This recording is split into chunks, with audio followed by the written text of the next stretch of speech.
Those of us who were in elementary school in the 90s did a lot of these random things for no particular reason. Here we go. The first one is cover your teeth with the gum wrapper and try to convince your friends you'd been to the dentist and now all of your teeth were silver. Now, we would usually form it to our teeth a bit more and crease it with our fingernails so that it looked like our teeth were silver. There you go. The next one is put bugles on your fingers. If you were lucky enough to find bugles that would fit your fingers, because a lot of them were flattened, man.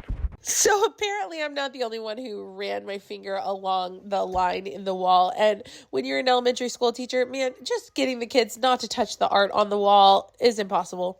It is nearly impossible to keep these pencils in one piece. I've got a ton of them in my house with homeschooling, and they're always falling apart, and nervously, I'm always breaking them myself. What did they expect we would do by making the markers perfectly be able to stick one inside the other? Okay, the marker lids were designed to put on the back of the marker, but obviously we were going to make swords and try to see how long we could make it till it broke. Okay, I rarely did this, but poking holes in your pencil eraser. I think I made like smiley faces or drew on them, but I don't really like when students just ruin their erasers. So the pencils with the coolest designs, the designs would just peel off. I didn't know you could make cool confetti with it, so I didn't do that, but it would indeed come off easily. So I'm not the only one who took the hair clip and put it on my lips. I mean, this wasn't a pleasant feeling, but it definitely happened multiple times in my childhood and teen years. Okay, I did not do this. I didn't see students do this. And if I was a teacher, I would not like it if students threw pencils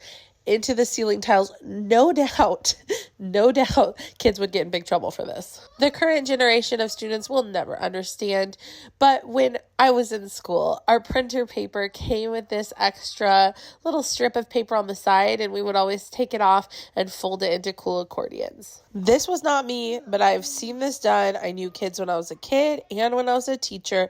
There are people who, for the novelty of it, take a full-size pencil, sharpen it down to tiny sizes, and then have like a collection of them in their desk for no reason because they love tiny pencils and they love wasting time at the pencil sharpener.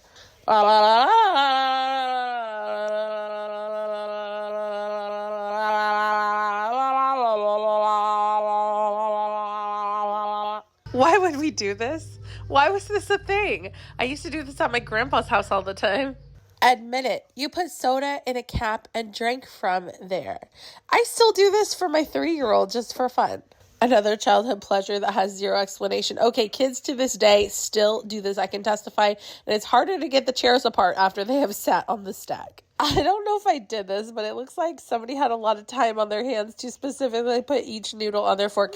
Now, I ate mac and cheese with a fork. I don't know if I ever did this, though. Guilty. Okay, how long are your legs? No, do a contest with your friends. How many steps can you skip? Okay, my kids still do this, but I get worried when they're jumping down the stairs, skipping steps, jumping down. I'm like, girl, I'm not taking you to the hospital today. So first you would start off with 6 lines on your paper, and then you would draw the diagonal lines, and then the lines on the sides, and then the lines on the top. Why did we do this? I have no idea, but it ended up with a cool ass at the end. If you don't know that this makes a fun helicopter, I mean, did you really have a childhood? Okay, so I know what they're doing here. I didn't do it with my hands, but I did it with my desk. So I would put Elmer's glue on the desk, wait for it to dry, and then peel it off. Why? We were bored at our desks, man, and we had little to do. Why do I still remember the flavor of this when I don't think I chewed my pencils that often, but the flavor just stays in your head? As a teacher and a parent, this drives me nuts, but everybody does it. Last but not least, now I mostly did this with candy canes, but it definitely works with push pops too. Just sucking on it until you have just the sharpest point ever, and then of course you're going to poke somebody with it. I mean, why else wouldn't you poke? Why would you do this other than to poke somebody? Anyway, thanks for watching. Bye.